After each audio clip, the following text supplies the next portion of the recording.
नमस्कार, आप देख रहे हैं न्यूज़ CGNN नेटवर्क और आपके साथ मैं हूं सीमा। चलिए अब रुक कर लेते हैं छत्तीसगढ़ से जुड़े कुछ खास खबरों का। बेशकीमती चर्च के भूमि की अवैध तरीके से रजिस्ट्री कर नामांतरण करा दिया गया था। आपको बता दें कि तानाखार के पूर्व विधायक मोहित केरकेट्टा और उनके बेटे शंकर राम केरकेट्टा ने नेहरू नगर स्थित church of Christ mission in India की कब्रिस्तान की खसरा नंबर 296/2 की भूमि को 99 लाख रुपए में अपने नाम रजिस्ट्री करा लिया और नामांतरण भी करा लिए, जिसके बाद इस मामले की शिकायत की गई। शिकायत के बाद बेशकीमती जमीन के नामांतरण को रद्द कर दिया गया है। क्राइस्ट चर्च कब्रिस्तान भूमि निजी व्यक्ति को विक्रय करने की शिकायत प्राप्त हुई है।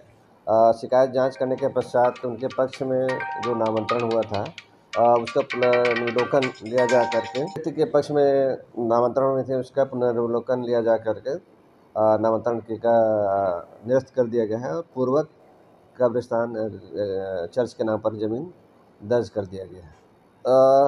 अभी कुछ दिन पहले शासकीय ज़मीन को अवैध रूप से स्टाम्प पेपर में 5 लाख रुपये 50 रुपये के स्टाम्प पेपर में विक्रय करने की शिकायत प्राप्त हुई थी, तो उसकी जांच करके जांच की जा रही है।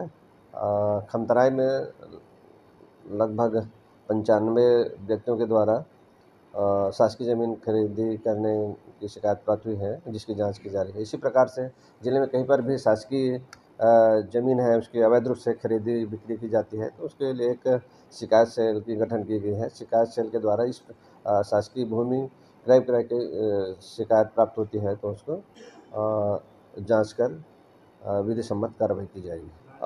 समिति में अध्यक्ष श्री मनीष साहू जॉइंट कलेक्टर हैं, उनके साथ में अधीक्षक भू अभिलेख हैं, राजनीतिक हैं, पटवारी हैं और तहसीलदार भी हैं। अभी हम मौजूद है church of Christ mission in India के चर्च के पास, जहां पे हमारे बीच मौजूद है विल्सन जी, जो बताएंगे किस तरह से कब्रिस्तान की भूमि को अवैध तरीके से रजिस्ट्री और उसका नामांतरण करवा दिया गया था और अब उसे प्रशासन ने शून्य घोषित कर दिया। हमारे बीच मौजूद है विल्सन जी, इनसे हम इस पूरे मामले के बारे में जानकारी लेंगे। विल्सन जी, कौन थे वे लोग और किसने मोहित केरकेट्टा वो ज़मीन बेची थी और किस तरह से उसका रजिस्ट्री करवाया गया था? संस्था के पदाधिकारी जो हैं वो संस्था church of Christ mission in India के अवैध पदाधिकारी थे और उनको ये अधिकार नहीं था संस्था के संविधान के अनुसार कि इस ज़मीन को बेचा जाए। लेकिन इन्होंने फर्जी दस्तावेज़ों के आधार पर मोहित राम केरकेट्टा जो विधायक थे पाली तानाखार के, उनको बेच दिया है। बेचने के बाद जब हमको पता चला कि ज़मीन बिक गई है तो हमने शिकायत की पुलिस थाने में शिकायत करने के बाद कोई कार्रवाई नहीं हुई, तो हमने इसको अदालत के माध्यम से जानकारी प्रस्तुत की आवेदन दे करके ये संस्था की ज़मीन है और इस पर कोई कार्रवाई नहीं हो रही है। तो अदालत ने फिर उस पर संज्ञान ले करके और केस दर्ज करने का आदेश सिविल लाइन थाने को दिया। सिविल लाइन थाने ने FIR दर्ज किया। उसके बाद से सारी ज़मीनों की जानकारी और सारी चीज़ों की जांच पड़ताल हुई। फिर जांच पड़ताल में ये निकला कि जो ख़रीदा है उसको बेचने वालों ने सारी सच्चाइयाँ छुपा के बेची हैं। इसके कारण इन सबों के ऊपर ख़रीदार और बेचने वालों के ऊपर FIR दर्ज की गई। कैसा लग रहा है आपको अभी जिस तरह से नामांतरण शून्य घोषित किया है और ज़मीन को वापस कब्रिस्तान को दे दिया गया आपके? हमारे मसीह समाज में बहुत ही खुशी की बात है, क्योंकि ये असंभव था जो चीज़ें हुई थी। लेकिन हम धन्यवाद देते हैं प्रशासन का, जिन्होंने बहुत ही त्वरित कार्रवाई करते हुए उस कब्रिस्तान की ज़मीन को कब्रिस्तान के नाम से ही ट्रांसफ़र किया है। ये हमारे लिए एक बहुत बड़ी उपलब्धि है, हमारे समाज के लिए और विशेषकर हमारे चर्च ऑफ क्राइस्ट चर्च के सभी सदस्यों के लिए, क्योंकि यहाँ पर सिर्फ एक ही कब्रिस्तान में हमारे 3-4 जगह के लोग जो हैं वो दफन होने आते हैं, चर्च ऑफ क्राइस्ट कुरुदंड और चर्च ऑफ क्राइस्ट तारबहार के। तो उन सब के जो लास्ट समझिए अंतिम जो क्रियाक्रम है मसीही विधि विधान से उसी कब्रिस्तान में संपन्न हो रहा है विगत 60-70 सालों से। और ये ज़मीन जिसे इन्होंने बेचा था वो ज़मीन को वापस कब्रिस्तान में आ गई और जल्दी से जल्दी उस कब्रिस्तान का इस्तेमाल हम इसी दफन कार्य के लिए करने जा रहे हैं। आप देख सकते हैं किस तरह से ज़मीन को कब्रिस्तान की भूमि को रजिस्ट्री कराया गया और नामांतरण भी करा दिया गया था, जिसे शून्य घोषित कर दिया गया है। आप लगातार हमेशा शासकीय भूमि को बेचने का मामला भी सुनते आते हैं लगातार, लेकिन इस बार तो कब्रिस्तान को ही बेच दिया गया है। बड़े बेशर्म की बात है इस बिलासपुर शहर के लिए कि यहाँ ऐसे तमाम लोग होते जिस तरह से फर्जीवाड़ों को अंजाम देते हैं। अब कब्रिस्तान की भूमि को छोड़ने के लिए भी पीछे नहीं हट पा रहे हैं। प्रशासन को इस ओर ध्यान देने की जरूरत है। और बिलासपुर के कुंदन पैलेस में 10 नवंबर को मारवाड़ी महिला संगठन द्वारा मारवाड़ महोत्सव का आयोजन किया जा रहा है। बुधवार को प्रेस क्लब भवन में आयोजित प्रेस कॉन्फ्रेंस में समिति के सदस्यों ने इस महोत्सव के बारे में जानकारी दी। यह कार्यक्रम सुबह 11 बजे से रात 10 बजे तक चलेगा और इसमें बिलासपुर वासियों को राजस्थान की सांस्कृतिक धरोहर का अनुभव करने का अवसर मिलेगा। समिति ने बताया कि इस महोत्सव में कई रंगारंग कार्यक्रम होंगे, जिसमें ऊंट की सवारी, मैजिक शो और विभिन्न प्रतियोगिताएं शामिल हैं। कार्यक्रम में भोजन और अन्य सभी सामग्री का चयन राजस्थान के पारंपरिक व्यंजनों पर आधारित होगा, जिससे उपस्थित लोग राजस्थान की संस्कृति का आनंद ले सके। समिति ने शहर वासियों को आमंत्रित करते हुए कहा कि 5 वर्ष पहले भी इस तरह का कार्यक्रम सफलतापूर्वक आयोजित किया गया था और इस बार कार्यक्रम में कई बदलाव किए गए हैं। प्रवेश शुल्क 60 रुपये निर्धारित किया गया है और सभी वर्ग के लोग इस महोत्सव में भाग लेने के लिए सादर आमंत्रित है। प्रतियोगिताओं में कोई भी हिस्सा ले सकता है। समिति का उद्देश्य है कि इस महोत्सव के माध्यम से बिलासपुर में एक मिनी राजस्थान की अनुभूति कराई जा सके। पहले सबको राधे राधे। मैं ममता मनीष अग्रवाल। इस कार्यक्रम के लिए मैं बस इतना बोलना चाहूँगी कि हम लोग बहुत मेहनत कर रहे हैं और ये कार्यक्रम बहुत अच्छा होने वाला है और सब बहुत एंजॉय करेंगे। कार्यक्रम में आप जरूर से आइए और ये कंपटीशन रैंप वॉक होएगा और राजस्थानी थाली का कंपटीशन है और श्लोक कंपटीशन है। बच्चों के लिए बहुत अच्छे गेम्स है जो बच्चे बहुत एंजॉय करेंगे। हमने म्यूजिकल हाउस ही रखा है जो बहुत डिफरेंट है, जैसे नॉर्मल आप लोग हाउसी खेलते हैं उससे काफ़ी डिफरेंट है ये हाउसी। इसमें गोल्ड सिल्वर कॉइन प्राइजेस हैं। मारवाड़ महोत्सव 10 नवंबर को कुंदन पैलेस में होने जा रहा है।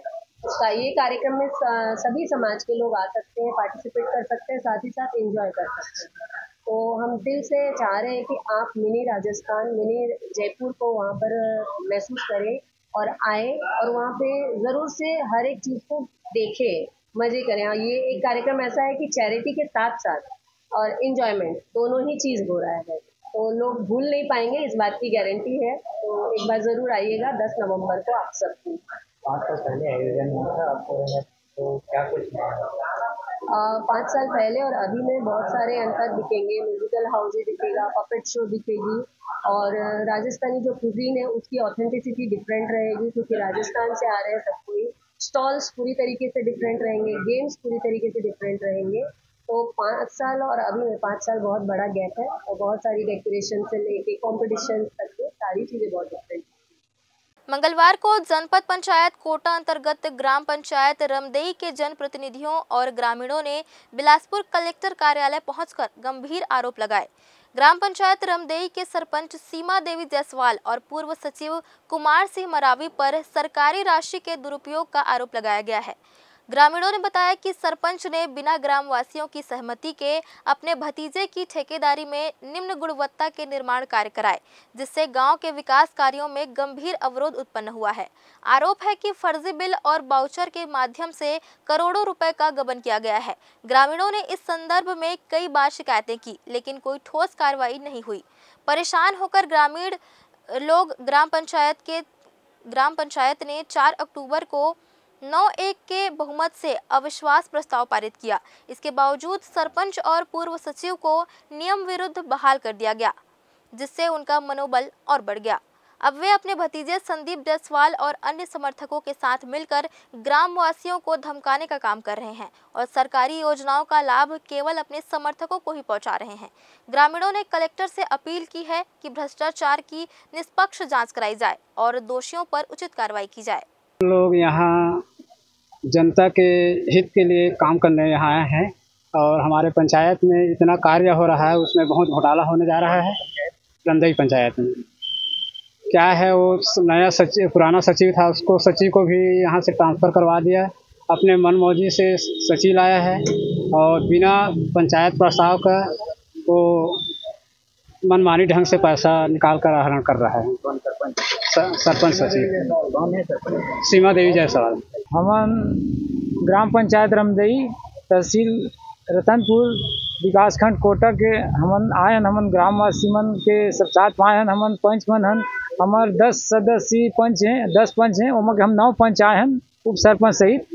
काबर के ये जो सीमा भरत जायसवाल है महिला सरपंच है, लेकिन ओहर अपन जो कोई भी काम के ना ओखर ठेका ला अपन जेठ के जो ये संदीप जायसवाल ओला ठेका देते थे और ओखर बाद में वो काम करवाते। इसने मतलब पूरा घटिया किस्म के काम करवाते और का करते। अभी हमन ला तो पूछबो नहीं करे, मैंने हमन ला हिसाब किताब बताए न हम ला पूछे।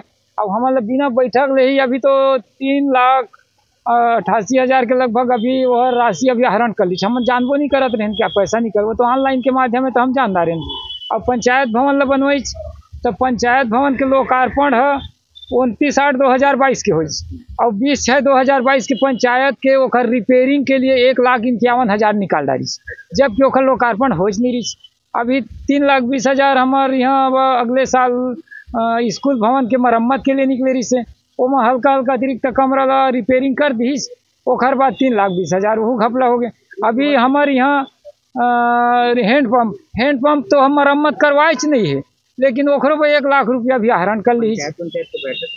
पंचायत के बैठक नहीं करे, पंचायत के बैठक नहीं करे नहीं। अभी 2 अक्टूबर के जो ग्राम सभा हुई तो ग्राम सभा भी नहीं हुई। अच्छा, अभी मुर्मीकरण के नाम से निकले बैठक अभी करीब 2-3 महीना हो गए। एक पहली बैठक हो रही, एक पहली दूसरा सचिव रही से ना बसंत दीवान रही से, तो वह बैठक करत रही से, तो वह सही काम कर रही। मैं भ्रष्टाचार नहीं करम भाई, मैं सही सलामत काम कर, जिसना है तैसना ऐसे कही के तो बोला यार भगवा दीस, माने बोला हटवा दीस। और एक जने अभी सुमित यादव है ना, जेन हाँ पहले निलंबित रही से वो कर रखे सुमित यादव बोला अभी लई से तहाँ ना हमन बोला चिन्हे नहीं है ना, अभी कोई पंचमन हमन नहीं चिन्हे है ना सचिव ला। अब अभी 3,88,000 के आहरण भी हो गए, न बैठक हो ही न चिन्हबो। ऐसे हर काम करे थे वो तो हमन ये बात ला हमारे गांव के जनता मन ला बताए हैं, ते हमारे गांव के जनता भी मन जानी है और कहीं के नहीं ऐसा ला नहीं करे। ये तो हमन पैसा ला पानी की तरह बहाते। हमारे जनता के जो लिए जो पैसा है वो खर कोई उपयोग नहीं होते, निकाल के पैसा ला खाते। तो क्यों ना हमन अधिकारी मन तक के ये बात ला पहुँचे, तो हमन आप मन के साथ में हन कहीं नहीं जनता मन अभी आए इधर मन के साथ में आए हैं। जनता मन कहीं के चला भाई हम साथ देवो, कलेक्टर महोदय ला ज्ञापन दे आवेदन देवो, ये ला बताबो ताकि एक पैसा के रख रखाव नहीं था। अभी बाँचे है थोड़ा बहुत 15वें बीत के वो ले निकाल के पूरा ढकार दी। कोल इंडिया की सहयोगी company south east cold field limited के द्वारा भटगांव क्षेत्र के कोयला खदान से उत्पादन को बंद किया जा रहा है, लेकिन कर्मचारियों का कहना है कि अभी खदान में कई सालों का कोयला भंडारण है, लेकिन उसके बाद भी अक्ल के अधिकारी अपनी मनमानी की वजह से इस खदान को बंद कर रहे हैं। विभाग के अधिकारियों की लापरवाही से खदान का पर्यावरण क्लियरेंस नहीं लिया गया, जिसकी वजह से 1 नवंबर से इस खदान को बंद कर दिया जाएगा। इसी के विरोध में अब केंद्रीय मजदूर संगठन भटगांव क्षेत्र के द्वारा विरोध प्रदर्शन किया जा रहा है। मंगलवार को SCCL मुख्यालय के सामने धरना प्रदर्शन करते हुए संगठन के पदाधिकारी और कर्मचारियों ने कहा कि खदान के बंद होने से उनके सामने रोजगार का संकट उत्पन्न हो जाएगा और बड़ी संख्या में लोग प्रभावित होंगे, जबकि यहाँ कोयले की अभी पर्याप्त मात्रा है, लिहाजा इस खदान को बंद नहीं करना चाहिए। संगठन ने आरोप लगाया कि इससे पहले भी कंपनी के द्वारा 6 खदानों को इसी तरह से बंद कर दिया गया है। अब यह 7वां खदान बंद किया जा रहा है। धरना प्रदर्शन के बाद अब 20 अक्टूबर को संगठन संबंधित क्षेत्र के मुख्यालय के सामने प्रदर्शन करेगी। इसके बाद 28 अक्टूबर से अनिश्चितकालीन हड़ताल किया जाएगा। आंदोलन करने की आवश्यकता इसलिए पड़ी कि भटगांव क्षेत्र में 6 खदानें बंद कर दी गई। ये 7वां खदान 1 नवंबर से बंद करने का प्रबंधन द्वारा सूचना दिया गया कि 1 नवंबर से इसका CTO जो है समाप्त हो रहा है, इसलिए 31 अक्टूबर के बाद ये माइंस नहीं चल पाएगी।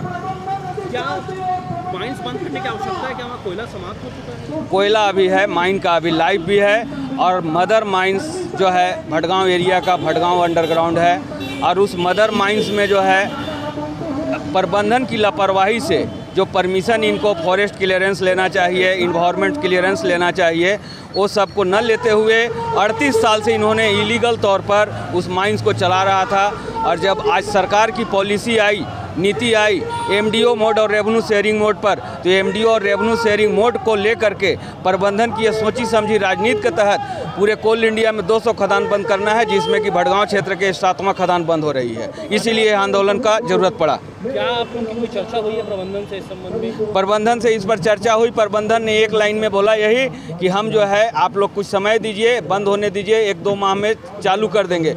लेकिन दूध का जला छाछ फूंक के पीता है। ठीक भड़गांव क्षेत्र में 1 जनवरी से हम लोग को नावापारा भूमिगत खदान को बंद किया गया और उस खदान को ये बोला गया था कि 1 अप्रैल से इसको चालू कर देंगे, लेकिन आज 10 महीना बीत गया और आज तक चालू नहीं किया गया। तो हम लोगों ने बोला कि आपसे कोई उम्मीद नहीं कर सकते हैं। इस पहल पर हम लोगों के यहाँ डीटी साहब गए थे, पीएनपी फ्रेंकली जय कुमार साहब, उन्होंने आश्वासन दिया कि 1 महीना में हम सीटीओ ले आएंगे। 24 अगस्त को उन्होंने सीटीओ के लिए आया बोले थे हम लोग को, और उसके बाद पूरा सितंबर बीत गया, लगभग 1.25 महीना तक, और उन्होंने सीटीओ पर कोई पहल नहीं किया। तब हम लोग 8 अक्टूबर से आंदोलन में आए हैं और सभी खदानों में गेट मीटिंग करते हुए आज 15 तारीख को यहाँ करेंगे और 24, 25, 26 को क्षेत्रीय स्तर पर धरना प्रदर्शन होगा एवं 28 अक्टूबर से अनिश्चितकालीन चक्का जाम हड़ताल होगा। फिलहाल इस बुलेटिन में इतना ही। अगले बुलेटिन में फिर होगी मुलाकात। तब तक के लिए दीजिए इजाजत। धन्यवाद।